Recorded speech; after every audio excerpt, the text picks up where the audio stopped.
Good morning and welcome to Coach's Corner. I'm Braxton Gray, joined alongside by Coach Everingham. Coach, talk about what just went on in the cafeteria, because before I came, I had some pretty good pancakes. Yeah, I did too. We thanks to our high school cafeteria ladies who came in and we did a boys basketball fundraiser in our cafeteria, the pancake breakfast, and really good show of support from parents and fans and basketball players. It was kind of a fun. I tell you what, it's 11 o'clock when this airs, and I got plenty of coffee in me, so this could be an interesting show. But yeah, it was very nice to have all the players there at our pancake breakfast. We raised a little bit of money, but more importantly, it was just kind of the fellowship of basketball fans and people interested in supporting the boys basketball program. And so it was just a nice time together, from 7 o'clock this morning to 11 o'clock when this airs. It's just kind of a nice, relaxing kind of fellowship with others. Yeah, it's always kind of interesting to hear from the community, be able to talk to them, especially on this show, because we kind of learn a lot about the unseen that many don't see within the Wall City basketball program. And yeah, we got good kids, and it's nice to kind of get them away from, the floor, and people see them in a little different light, and they were helping doing some chores down there and meeting and greeting and signing, some of our posters and handing those out. So just a really cool thing that we do. We're actually doing another one before the Northwood game. We'll do a spaghetti dinner, kind of the same thing. Obviously, our players won't be quite as involved in that, but we do a pancake breakfast and a spaghetti dinner before one of our home games. So those are two nice, easy fundraisers that we do, and obviously, huge shout out to our high school cafeteria ladies who come in and prepare all the food and get that all ready. It's just like when the kids go through the lunch line there. It's super easy for us. We can spend time talking to people who are getting their meals, and we don't have to worry about cooking or helping with the food or any of that stuff. So everything, all things considered, things went very well this morning with our fundraiser. I know you like to talk a lot about fundraisers and how much you appreciate the community, but we got to talk a little bit about basketball. Okay, let's do it. We're going to start with the good first, right? The good. We're going to talk about the Whitco game. Whitco, you guys came on top 63-55, and one stat that really stuck out to me is you guys had 8 turnovers the whole game. Yeah, that is obviously big, and I'll tell you that Whitco does pressure the ball, and it was nice to see, right before the game started, I was actually probably a little more nervous. My anxiety levels were increased because I knew we had a good chance of winning that game. But I knew we also had to think through a game plan. And so I thought we were well prepared. We had a whole week to kind of get ready for that game.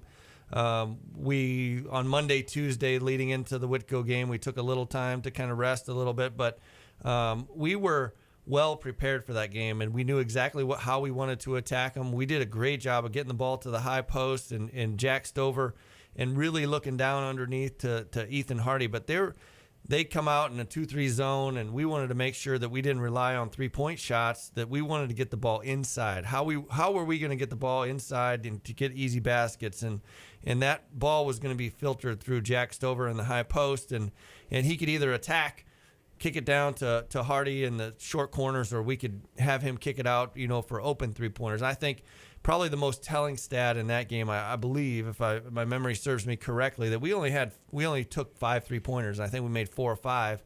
And so generally speaking, when somebody comes out in a 2-3 zone, it is really easy to just kind of fire away from the outside, and we didn't do that. We didn't settle for shots from the outside. We continued to attack them all night long and scored 63 points. Yeah, but that was the West Noble game. You guys only have 5 threes. This game, you guys had 12, but you made 6 of them. So 50% nice. From beyond the arc is still phenomenal. But you mentioned Jack Stover, and this is kind of what's interesting about this show. Because if you look at the stat sheet, Hardy, Miller, and Dukes kind of all stick out to me. But I wouldn't really necessarily think Jack Stover had that big of an impact on this game. He did. The ball was in his hands most of the game. He did get in a little bit of foul trouble.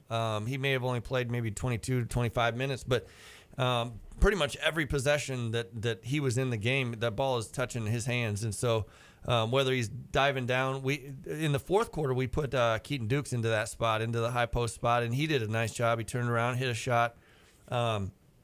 drove to the basket and got fouled, so it was nice to see that Jack. We got two sophomores in that key spot, at the high post, and both of them did an amazing job. Keaton Dukes, I think he had 7 or 8, assists in that game. So we moved the ball well. We definitely had a game plan kind of going into that game of where we wanted to attack them, and we had to hang on for dear life on the defensive end because they have good players. They have good shooters.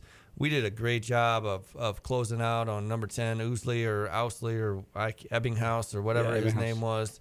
But they've been known to be really streaky from the outside, and you can see we start out in boxing one on Sycophus, and we controlled him. He had 4 or 6 points through 3 quarters, but they were hurting us in other areas. We switched to a different defense, and all of a sudden he's got 14 points in the fourth quarter alone. So you could see some of the struggles that we were having to deal with in who we were going to guard, what defense we were going to play, and what we were willing to give up. And so I thought we closed down on shooters really nicely. We gave Sycophus some opportunities in the fourth quarter, but we managed the game well on defensively, and then on offense we executed well enough to win. So that's the Whitco game, but let's talk about last night's game, because I unfortunately did not have the opportunity to speak to you. I don't, just kind of timing issue, but let's just talk about it. Me personally, I think it's the toughest game of the season. It may not seem like it, but Warsaw, the Tiger Den, biggest rivalry. Just go ahead and talk about that game. Man, what are we going to talk about in the second segment here? I don't know. We skipped right over that win. We can keep talking about the win for a bit more. I like talking about winning, but no, I mean, we go like at Whitco, we win the game, and that's a big win for us. It puts us at 3-2 on the season, and we got another week to kind of get ready for Warsaw, and so. You can talk all you want about Warsaw and the Tiger Den, and I know a couple years ago we were fortunate enough to win there, but it's an incredible task. And I even had somebody contact me, a media person, that asked me, what do you think about going over to the Tiger Den? The thing is, it's difficult not only for us, it's difficult for everybody. You go there and all things that are happening, all the lights and the big gym and obviously their team, they're 5-1 going into last night's game, and they're 6-1 now.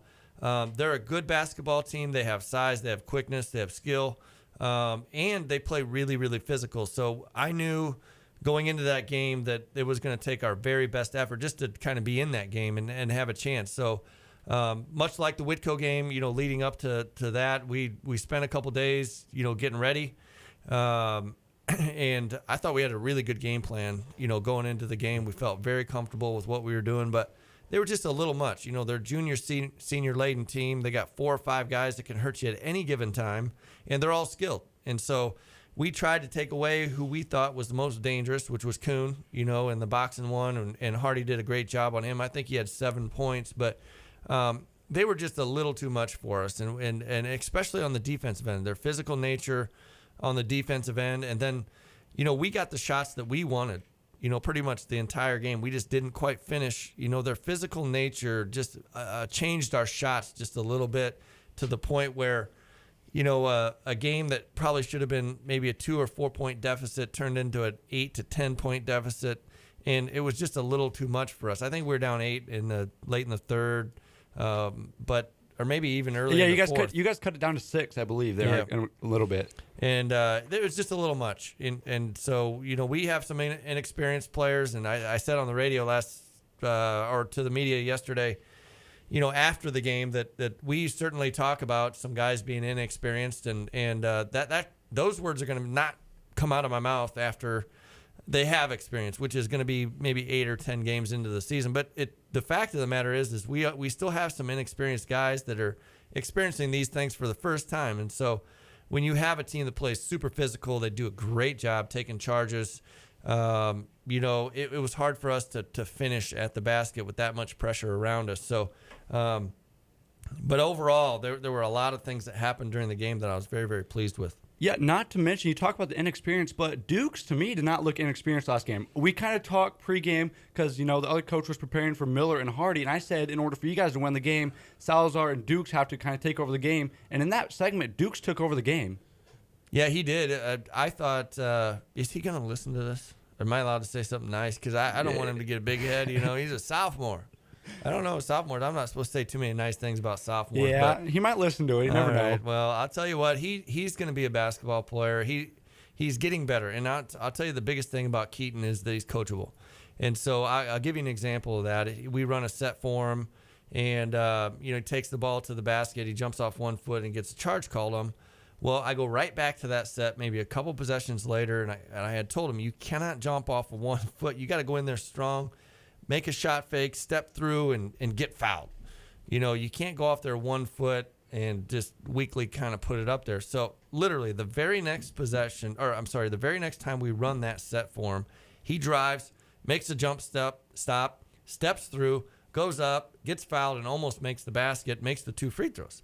And so as an example that I was showing the guys after the game that, look, it's very clear that I'm coaching, he's learning, and then he executes what the coach wants him to do, and it worked out for him. And so it doesn't always work out for the player, but for him to kind of take some instruction and really put that into play into the game lets us know that he's a very, very coachable player. And so I think his ceiling is really, really high, and he's just starting to crack the surface on how good he actually could be. And final question, but once we go into the next segment, we'll finish talking about this Worcester game because we're kind of running a little short on time. But another stat that really stuck out to me, 11 from 13 from free throw line. Talk about that because you talked about Coach O'Connell's little experiment he's doing, and it seems to be paying off as the last 2 games you guys have been shooting really well. Yeah, sometimes it's a matter of who goes to the free throw line. We got our better free throw shooters going to the line. I think Austin was there 4 for 4. Keaton, I'm not sure what he was last night, but he got to the free throw line. And then Ethan, has a nice touch from the free throw line too. And Salazar, can't forget about Salazar. Yes, Salazar, I think with 2 for 2. Yeah, he was 2 for 2. So sometimes it's about who you got going and who's being aggressive. And so yeah, something's working. Let's just stay with it and not jinx it. So 11 for 13, that's good for us, especially after having some struggles early in the season, from the free throw line. So we're going to continue to do that drill. We call them sprint free throws, and we actually work hard on that particular drill, getting our heart rate up, shooting the free throw, and then I don't know if it's working, we're going to keep doing it. So once again, that's just talking about the Warsaw game, but we're going to take a short break. Once we return, we're going to continue talking about the Warsaw game, and then we're going to talk about the Central Noble game, which seems like it's 2 weeks away, but it's next Friday. So we're going to take a short break, and we'll be right back with more Coach's Corner on 93.7 FM The Mix.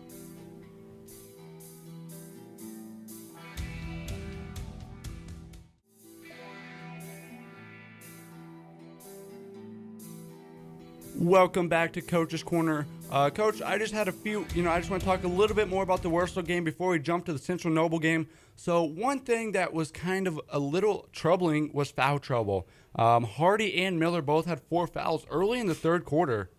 Yeah, we were in a bind. I mean, bad. Miller, normally the coaching guidebook would tell you if your best player picks up 2 in the first half that you're going to sit him the rest of the half, and so he doesn't pick up his third. And then in the second half, if your best player picks up his 3rd foul, you're going to sit him in the third quarter and wait till the fourth. All that was out the window. When we're down, we were down 14 in the first half, and I looked at Coach O'Connell, and he's like, Miller's got 3. I was like, what do you want to do? Because we got to keep him in the game. And it took away his aggressiveness on defense, He was guarding against, picking up his 4th foul in the first half. And then in the second half, he was guarding against picking up his 5th foul that would have eliminated him from the game. So it took away his aggressiveness, on the defensive end, which hurt us. And then, Hardy, same way. He picks up his 4th foul and he's guarding against his 5th foul. But it definitely was a factor in the game. And I'll tell you what, I think, Miller picked up 1. His 3rd foul in the first half was on a charge. And I think you got to give credit to, Warsaw. They did an amazing job. We took them away from the basket early in the game. We were being really patient away from the basket, and we were going to try to score at the basket and rip and go and get layups. And they knew what we were doing. Coach Ogle calls timeout only about a minute or 2 into the game, and he knew exactly what we were going to try to do. So he talked to his team, coached them up, and they slid over and took amazing charges at the basket. And it's a long run for somebody to run about 3-point line all the way over to take a charge. But Miller picks up his third foul on a drive where it was a really close call. And I think on 2 or 3 of those charges, we actually made the basket.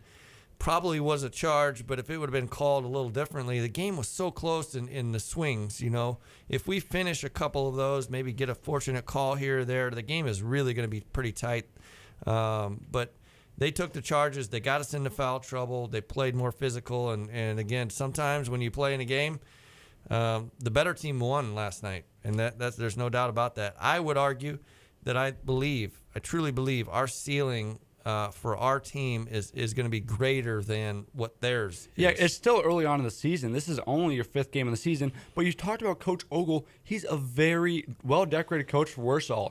And, he's always been a trouble for you guys. But that's all there. But let's talk a little bit about fouls. Beasley and I kind of were a little upset with the foul calls. But you can't rely on that. I've always played by don't let a ref decide the game. So talk about what you tell your players in that situation when, to me, it looks like they're all over your players. They were. It was a physical game, and that you try to, again, we try to, you've talked to Raylan Hour and our second team, trying to prepare our guys for situations like that because, you'll never hear me say that we lost that game because the officials, you have to adjust to the way the games are being called. So, when you go to Warsaw, there is no question that there are certain places that you play, especially in the LLC, that's going to be more physical. And the referees were letting us play, but we didn't quite match that physical intensity that Warsaw was displaying. So, if the referees call it a little tighter, it certainly would have benefited us in the outcome of the game, but that's not the way the game was going. So you're right. We have to kind of adjust to the way the game is being called. And I didn't think we did a great job of that. They were directing traffic. So when we had the ball, they were directing us to the places they wanted us to go. And those are the good thing for us is our JV does the same. Our second team and our JV, they do that to us in practice. And so we'll be able to work on those things. I think those are fixable things that we can work on in practice. And again, the better team won last night. And I don't know if people want to hear that, but they did. But we can get better, and we will get better quicker than what Warsaw will. I'm not sure their ceiling is super high, even though, they do have a kid in Dawson that hurt his knee, and when he comes back, he's going to make him better. But it's not like we're going to face them in the sectional. Honestly, I know they're the huge rivalry, but Coach Ogle and I are friends, and I truly believe it. I think he's one of the best coaches in the state of Indiana. I mean, he's really, really good. They're so fundamentally sound. Offensively and defensively, that they're just really, really tough to beat. You add the physical nature of play, and they're going to be tough to beat in the NLC. And then when come tournament time, they'll be right there, and we're going to get to that point. And I told one of their players, Amos, that he plays real physical, and he said something to me after the game that was very nice. But I told him you're who we're striving to be, and so just a physical, hard-nosed, fundamentally sound player that's really competitive. And so I have respect for Warsaw and their coach, but I want to beat them as bad as anybody. Yeah, it's always frustrating losing to your biggest rivals, and it's good, though, that we kind of had this mutual relationship where it's not a rivalry where it's hatred, kind of like if you go into bigger sports. But last question about this Warsaw game to kind of help us transfer over into the Central Noble game. You had a lot of shots that should have fallen layups. Just talk about how frustrating it is and what you're going to do to fix those. Well, to me, that's experience. So I call it rarefied air. Like when you jump up and you're kind of like that guy on Monday Night Football that said he was seeing ghosts. I can't remember the quarterback's name, but it's Baker Mayfield, I think it was, whoever it was. But you do actually in basketball when the other teams are flying all over the place and they're getting all the way. Every time you go up to shoot, you're kind of seeing ghosts. Keaton had a 1-on-0 break and he missed the layup because he was more worried about what the Warsaw guy was going to do. So it is experience and confidence, and we'll get to that point. You know, when Keaton grabs that ball, he's going to go down there and just dunk it. You know, he's going to do that. And so he's not there yet. Last night, we talked about it and the experience of saying, oh, all I had to do is go directly to the basket and lay it in. And I don't see anybody. I don't care what else anybody does. And so when I jump up in the air and nobody else is up in this air with me, I can just relax and shoot the ball. And so I think that comes with experience. And I think we're gaining those valuable experiences that are going to help us down the road. And so the only way to get those experiences is to go play. And so, you know, there's no other way to kind of pay your dues and to get those experiences and to learn how to handle those situations than to play. And so that's what I would say, you know, about us getting better is that it's certainly going to happen. We got, you know, younger guys or inexperienced guys that are just going to get better and better. Yeah, but unfortunately, the road does not get easier. Central Noble is who you guys face next this coming Friday. And Central Noble is a well-coached team. They're coming in at 3-2, and overall, they're a really solid team.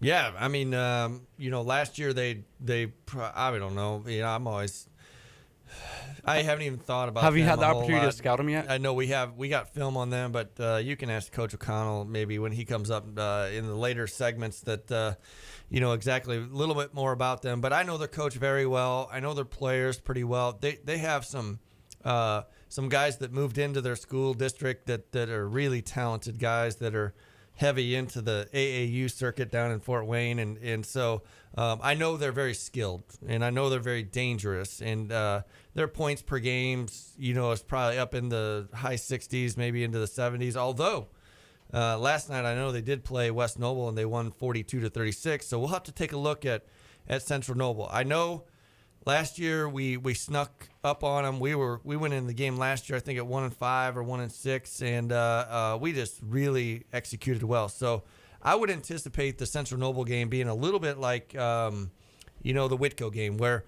we will have to have a game plan and we'll have to execute a game plan. And if we do, we can beat a really good team in Central Noble. So I also was doing a little research, and they beat Angola. Does that affect the mindset of your players, you as a coach, or kind of just talk about how you just say, forget about the Angola loss.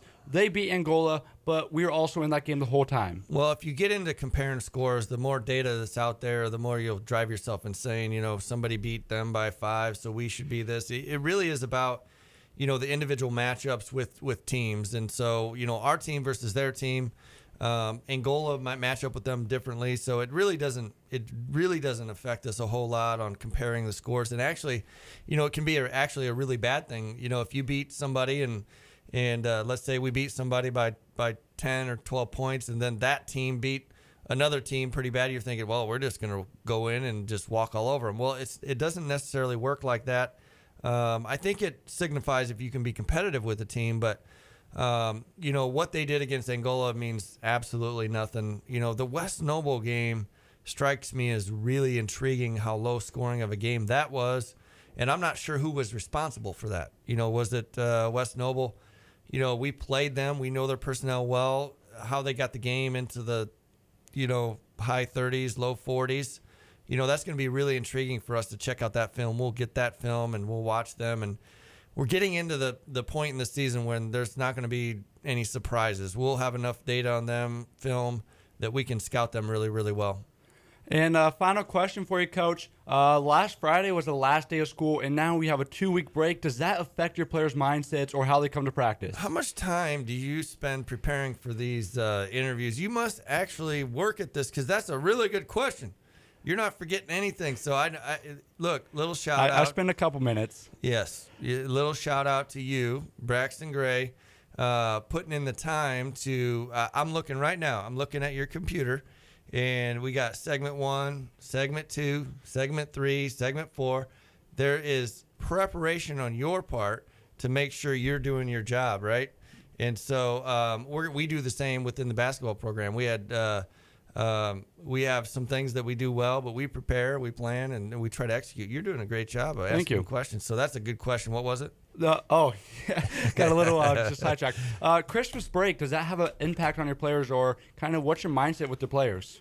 Yeah, well, 16 days is nice, right? I don't have to go to work until 16 days from now. But you And, still have to work throughout your players that's in the right. program. Yeah, you know what? When you got a job where it feels like you're not working, then that's the job you want, and that's what coaching basketball is like for us, But we do need to, we played 6 games now. We're basically a third of the way through our season. We need to put a stamp on that. We'll do it today. We'll practice just a little bit today. We'll watch some film and kind of talk about the first little segment of our season, what we did well, what we can do better. But heading into our second, third of the season, we really need some rest. We've been going preseason conditioning, the practicing before our first game, the emotions, the excitement. Jack Stover's been sick.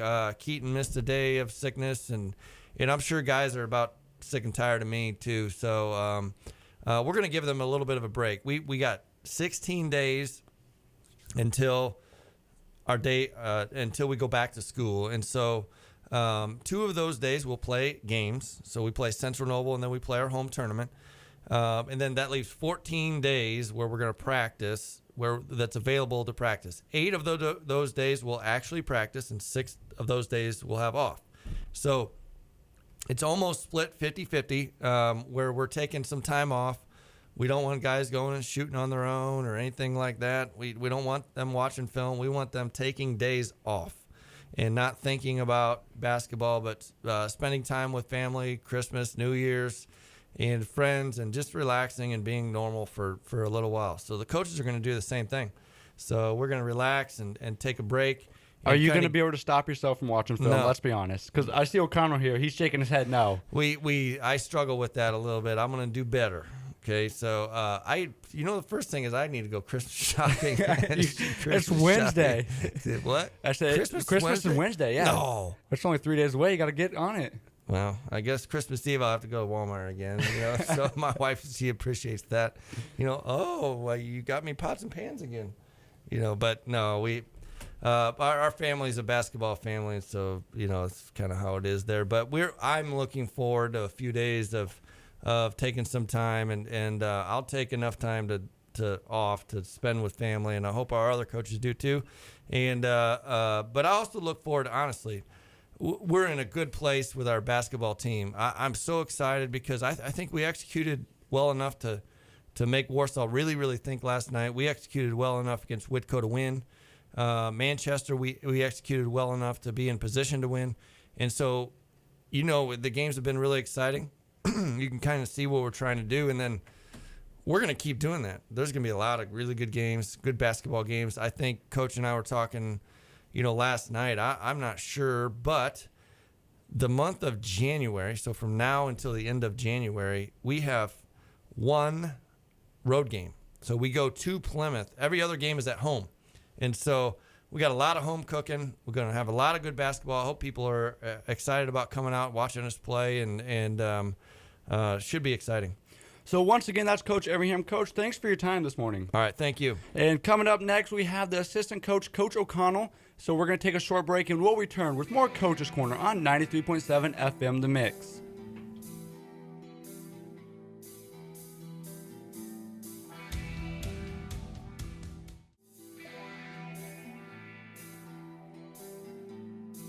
Welcome back to Coach's Corner. I'm now joined by junior Cameron Salazar. Cameron, how you doing this morning? I'm doing pretty well. So, talk about last night's game briefly. Well, it was a little tough. We had a tough loss. Had a great game plan going in. We felt pretty confident with it, but had a little trouble executing. Yeah, so you're a junior on the team, and not many people, many people know you through other sports, but not necessarily through basketball, because, you're not necessarily the spotlight's not normally on you because you're kind of a quiet person on the court. But talk about your role on the team. Trying to get the ball moving, get the offense going, try and get our better offensive players the ball, work it through, and kind of help with the press offense, get the ball moving up. You're a guard, correct? Point guard? Yep. So so far this season, what has been some of your biggest highlights? I feel like myself, I've bettered in controlling the ball the past couple games, limiting turnovers, doing well in that. Yeah. And did you start last year at all? I did a little bit at the start of the season. So you are actually the full-time starter now. Does that kind of add pressure to you, or have you kind of grown into it as he threw you in a little bit last year? Yeah, it's helped last year. I've grown into it. Kind of got used to it a little bit last year, got a little taste of it, and then done a lot better this year. And I talked to a couple of the former players, but one thing I've noticed broadcasting your guys' game is you guys seem to have a great bond and chemistry. Just talk about how you guys build that chemistry and bond. Last year, it started last year. We had a lot of these guys played together on JV, especially my freshman year. And we had a really good time just playing, having fun, and we really did compete. Yeah. And, one thing I've always wondered, I seem to ask every single person that comes in here, is do you think Milford and Wawasee, them being separated throughout middle school, has a negative or positive effect? I think it's positive because at the middle school level, you're just competing against them. It's kind of your rival at the time, and then right at the start of high school, freshman year, kind of guys just come together and got to play as a team. But wouldn't you rather build that chemistry early in a way, or? Yeah, it'd be nice too, but we kind of do that through AAU and extra stuff out of school. So a lot of you guys played together throughout middle school, even though not directly related to school, correct? Yes. Cameron, you don't only play basketball. Talk about other sports you play or other extracurricular activities you do throughout the school. I play football and baseball also. I'm excited for this baseball season. Had a little tough one in football, but right now, focus on basketball, trying to get that going. What position did you play in football? I played slot receiver and also played safety. Yeah, and you had a new coach. Did that kind of affect that football season at all, or it help it? I think it helped it. I really liked Reedabu this year. I thought he did a great job of getting us to compete, and I felt like we did a lot more this year. Let's talk about this basketball season. You've been with Everham all 3 years, and the senior class has as well. How does that help you not, switch coaches a bunch? It's nice having him there. He's done a great job. We really have been competing this year, really coming together as a team, and we've done a lot of great things. Have a lot of ways we can get better in, but we're getting there. Yeah, you guys are coming at 3-3 this season. Talk about, you guys have not won a game at home. Do you think that has anything to do with the environment, or what is that? I don't really know about that one, but it's been tough. We'd like to win some at home, but I think it's coming. Yeah, you guys have another whole week off. And speaking of that, do you enjoy that whole week off, or would you rather play back-to-back games? I always love playing games. I'd rather do that than practice, but it's always good to practice. Got to work on some kinks, get those out, and figure things out. So next Friday you go up against Central Noble, and just kind of a preview. Central Noble seems to be a very solid team. Have you guys done any scouting on them yet? Not yet. We still got a little over a week to do all that stuff. We got our holiday tournament coming up, so probably after that we'll probably hit it pretty hard and get ready for that Central game. Noble's next Friday. Your holiday tournament's after Central Noble there. Yes. Yeah, so Central No. Yeah, Central Noble's this Friday. All right, then we'll get ready for that one.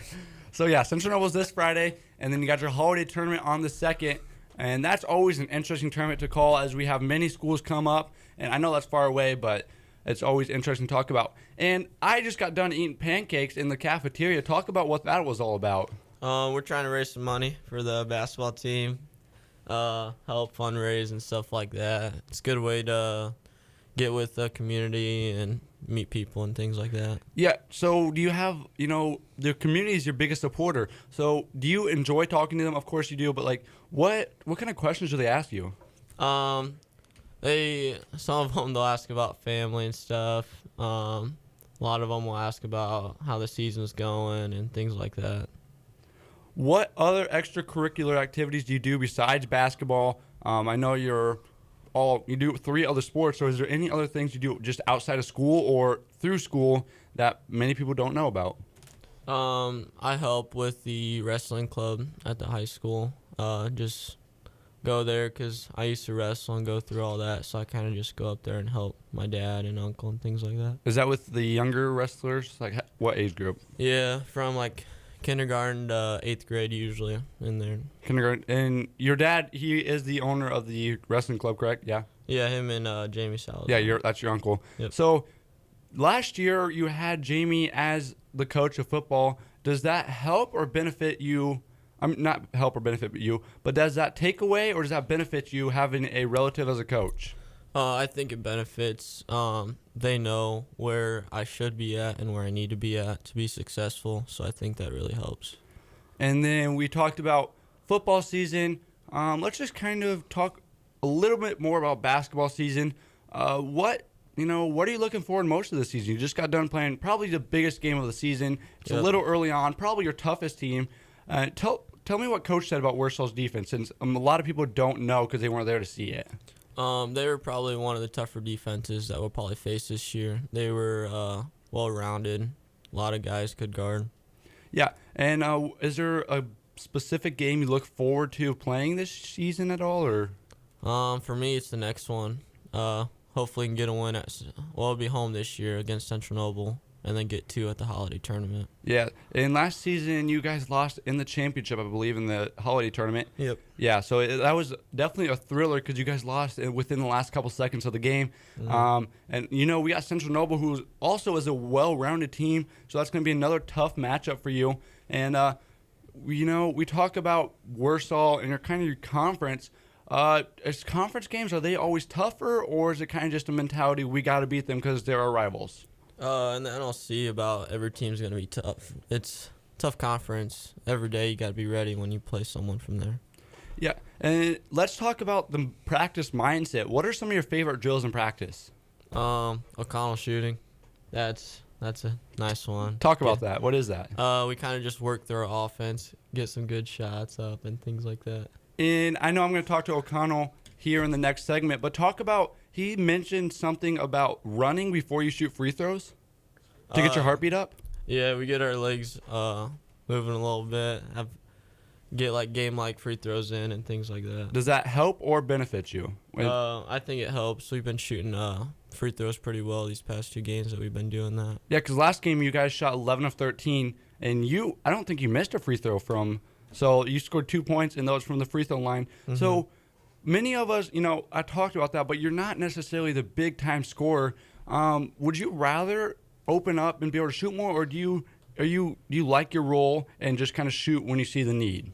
I kind of just shoot when I need the need right now. As long as we can win games like we've done so far this year, hopefully we can keep it up, but that's my biggest goal right now. And we talked about basketball. Let's talk about baseball. Last season, you guys sectionals was at home, and then you kind of had a disappointing loss to Angola. Yep. Talk about, kind of just give us a brief preview into the baseball season.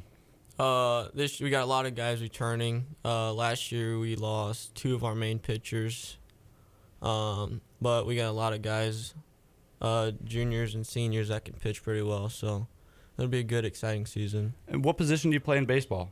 Shortstop.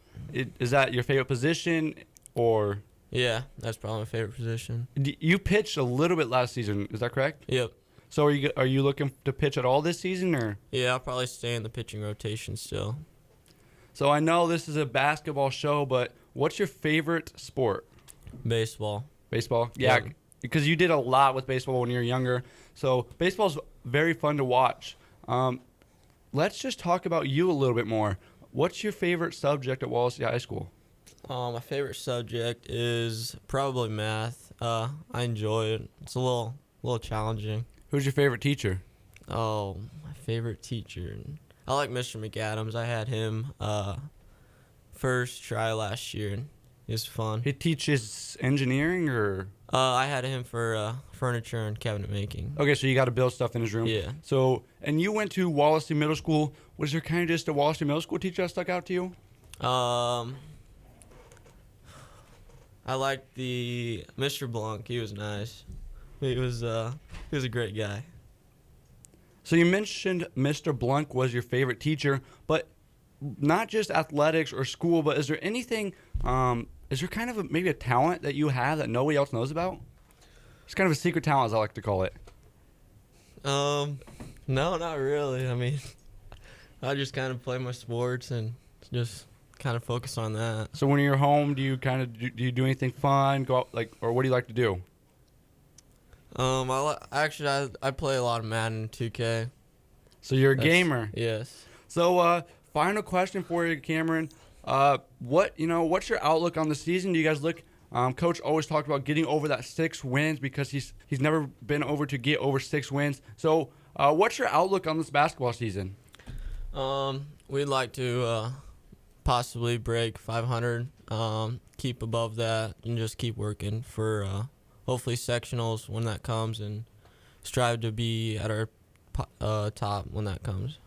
Once again, that's Junior Cameron Salazar. Salazar, thanks for joining me this morning. Thank you. And coming up next, we have the assistant coach, Coach O'Connell. And we'll be right back with more Coach's Corner on 93.7 FM The Mix.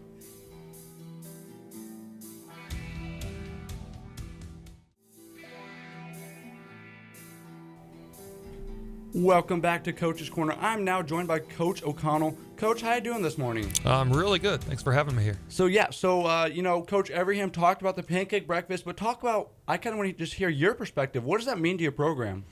It's an opportunity for all the guys to get together, to kind of interact with the community and everybody we sold tickets to and that showed up today. And it's more of like a camaraderie thing for the players. Chance to kind of showcase what great kids we have here. And I think people know that, and I think that's why a lot of people have shown up today. And Coach O'Connell, you're the assistant coach, but just talk about what's your role within the program. I think I'm Coach Everingham's right hand, so in practice I'm teaching, I'm helping, I'm bouncing back and forth between our starters, our second team, our JV guys. I'm putting together scouting reports and doing a little advanced work that Coach, he's so focused this week. I guarantee you he didn't spend 1 second looking at Central Noble tape, but he will now.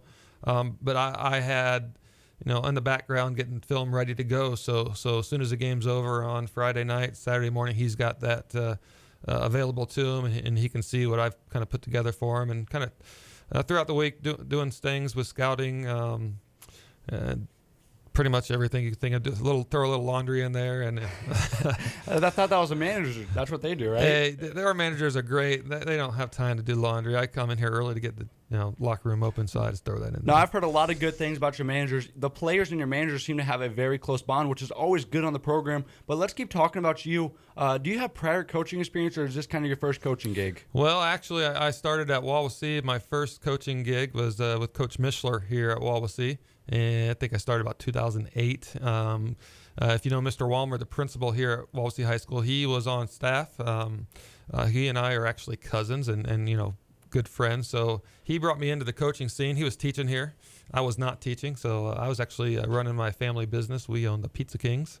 So I was doing that for about 7 years, and I got into education after that. The coaching really brought me in. So I coached with Coach Mishler for 5 years here. Left and went to Warsaw. Coached for Doug Ogle. I was the JV coach at Warsaw. I was at Warsaw for 3 years. And then Coach Everingham, we know each other from college. We played together at Tri-State. So he brought me back here 3 years ago. So you had a little bit of an advantage against Warsaw, would you say? Or was it kind of did he kind of switch up, Coach Ogle switch up his mindset? Oh, no, I knew everything. I still know everything they do. I know all their play calls. So I think we always have an advantage. This year's seniors for Warsaw, I actually coached them when they were 7th graders at Edgewood Middle School. So I knew Blake Marsh, Wyatt Amos, Jalen Kuhn, Keegan Large, Connor Lennox. Those 5 guys were like my 5 starters on my team in 7th grade. So personnel-wise, I knew them really well. And even 2 years ago when we beat them down there, I knew those guys really well. And let's keep talking about you. Where are you currently employed? You talked about the Pizza King business, which I didn't know that. And I also didn't know you were related to Mr. Walmer. So that's kind of interesting. But where are you currently employed? I teach math and electronics and computer programming here at Wawasee High School. That's kind of interesting. I've seen you around, but I didn't quite know exactly what you taught. But let's keep talking about basketball a little bit. What's your favorite thing about the Wallacey program? Because you talked about you coached at Warsaw a little bit. What's something at Wallacey that you don't see at any other schools? I think just a smaller school, there's a bigger sense of community. You get to know like every kid in the school. Whether you have a lot more of the percentage of kids in class, but even the ones you don't have in class, you get to know almost all the kids being here at Wallacey. At Warsaw, it's so big. I think I had like 2,300 kids, and there's a lot of kids you just never meet, never talk to, don't really know very well. So I think that's the biggest difference between Warsaw and Wallacey, the size. And there's good kids at Warsaw, but we just have awesome kids here. In general at Wallacey High School, obviously we love our basketball players and managers. We have great kids. And speaking of that, does the bond in the classroom show on court, or like how does that help you kind of just grow with the players? Between players and then even the cheer block kids that you get to know, it's just really cool when everybody can celebrate together, encourage each other. It's just really positive. When you have that kind of positive atmosphere, it's kind of contagious, and it carries over on the basketball court, in the classroom, in the cheer block, and all those things. Is this your first year coaching at Wallacey? With Coach Everingham, I should say. Year number 3. Year number 3. Year number 3. So yep. You've kind of grown together. So talk about what's something that many people don't know about Coach Everingham. Like, how is he as a coach? I know he's a very good coach, but talk about one of your favorite things or something that Coach Everingham has taught you over the years. Oh, man. What's funny is I have an engineering background. My degree was in electrical engineering. I teach math, electronics, computer programming. Coach is a business guy, and our brains probably couldn't work more differently. And you might think that's not good, but it works out really well. And when I'm thinking something logically and he's got another viewpoint on it, and we can kind of share our thoughts together, we really can come up with some interesting and really solid game plans and approaches to what we do in our program, and we work together really well. So you're not the only assistant coach. You also have Coach Freds and Coach Hefter. Yeah, talk about, I had the opportunity to interview them, but talk about their role. They're both very talented and know the game of basketball very well. Yeah, you put those two, Coach Freds and Coach Hefter, with Coach Coy, the JV coach, and Coach Hetrick, the volunteer assistant coach as well. And just those, I call them the young kids, and they just bring a lot of energy, and you can see it in the games. You can hear Coach Freds in the games, and you can probably hear Coach Hefter too. And they're loud, they're energetic. Kids love playing for them. And Coach Coy is kind of like the steady rock in there, and they've been a really positive to our program this year. And they help out a lot with the Team 2 and Team 3 in practice when they can make it. They have jobs at Zimmer Biomet, so they can't make it after school practices all the time. But when they are, they're really working with those kids and making not only Team 2, Team 3 better, but they're making our starters better as well. Do you work at all with the Junior Warrior program? I kind of see some of it, but I don't spend a whole lot of time. Coach Coy, Coach Hetrick's, Coach Hetrick's pretty much the guy that runs the show down there at Syracuse Elementary on Saturdays. Okay, yeah, so they're kind of in charge of it, so you don't. Okay, so another question I had for you. I was talking to the statistician you guys had. Sorry, I can't forget his. Coach Hetrick? Yeah, Coach Hetrick. So he was talking about how you graded him with 93% accuracy. So I was kind of curious, how do you do that?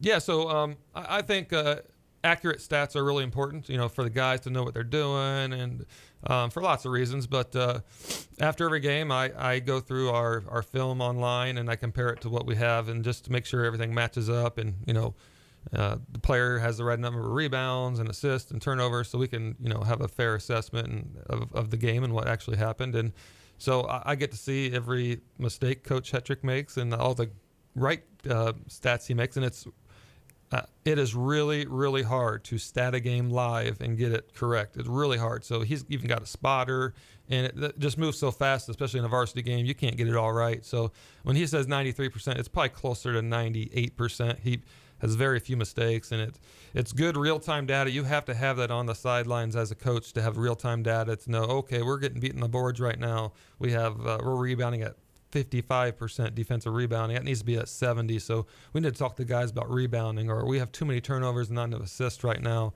We need to talk about passing better and not turn the ball over and things like that. Yeah. So you're talking about stats. And you also, Coach Everham mentioned to me about your little experiment you're doing with the free throws. Do you want to talk about that? Yeah, this is actually something I did with Coach Mishler, 6-7 years ago. You just don't step to the line and shoot free throws. In practice, it's hard to simulate shooting free throws in a game.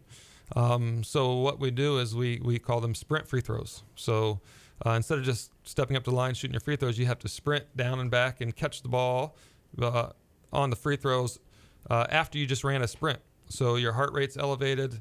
It simulates a little bit more of a game type situation than just stepping to the line, shooting 10 in a row or something like that. And that seemed to work because you guys shot 80% last night. So it's you don't want to jinx it, but I'm definitely not taking credit for that. The guys are stepping up and knocking down shots, and I maybe that helps. I hope it does. But what I think is some of these guys haven't played a whole lot of varsity minutes, and they haven't shot a whole lot of varsity pressure free throws. So, Cameron coming up, stepping up big shots, and some of the other guys knocking down. Miller shot really well at the free throw line last night. And Dukes as well. Dukes. Yeah. So, I hope that helps. Every little thing you can do to get an edge in practice, you try to do it. And another question I've always wondered, I'm sure a lot of people wonder, how long does it take you to break down a game film? That's a good question. I think you're pausing and you're rewinding and say, hey, where did that guy come from? Or how did we get open on that shot? Or, why did we pass it there when it wasn't open? So, after the game, Coach and I usually just watch the film. Sometimes we watch it together. And that takes about an hour. But then when you actually go back and break it down, that's another hour or two. So, depending on the game or whether you have a week to prepare for the next game or what stuff is going on in your life, you maybe spend 2-3 hours on watching a film, or it may be 45 minutes an hour. So that's a lot of kind of just back work that nobody sees behind the film, which is amazing because you're doing that on your own time. It's kind of voluntary in a sense. You work for the school, but coaching, you get a little for coaching, but then nobody else sees what you do outside of the whole coaching gig. But one final question I had for you, kind of what's your outlook of the season? Because so far this is kind of one of your best starting seasons since Everham has been here. You guys are starting out very solid and slowly improving as the season goes on. Yeah. First, I want to address what we were just talking about. It is a lot of time, a lot of commitment from the coaches, and all the time we put in watching film. But we love it. We wouldn't do it if we didn't enjoy it. So let's not make it sound like what it's not. I didn't mean it in a bad way. But a lot of people don't realize how much work goes into coaching. But as Coach Everham said, it's not a job if you love it. That's exactly right. I heard him say that, and it's so true. We do love it. But the season. The season. The outlook on the season. Right now, we talked to the guys last night, and we did some things against Warsaw that was really good. And every time we've had a bump in the road, whether it was Manchester's press or Angola's physicalness, and last night Warsaw's physical, we've come up with answers, and the guys have been able to respond. So extremely coachable group. Got some youth in there mixed with some experience, and they're great kids, and they're very coachable. And so because of that, I'm super excited about our outlook. Yeah, we're 3-3, and that's better than we've been the last couple of years, record-wise, and that's positive. But just super excited about how far this team can go and where we can be by the end of the season this year, and that's really exciting. And the sectional is at Northwood this year, but it'd be amazing for us to, it's kind of far out there, but it would be amazing to win a sectional because we were so close last year, and we all know the heartbreak. But once again, that's Coach O'Connell. Coach, thanks for joining me this morning. Thanks for having me. This is Coach's Corner on 93.7 FM The Mix, and tune in next Friday as the Warriors will take on Central Noble at home.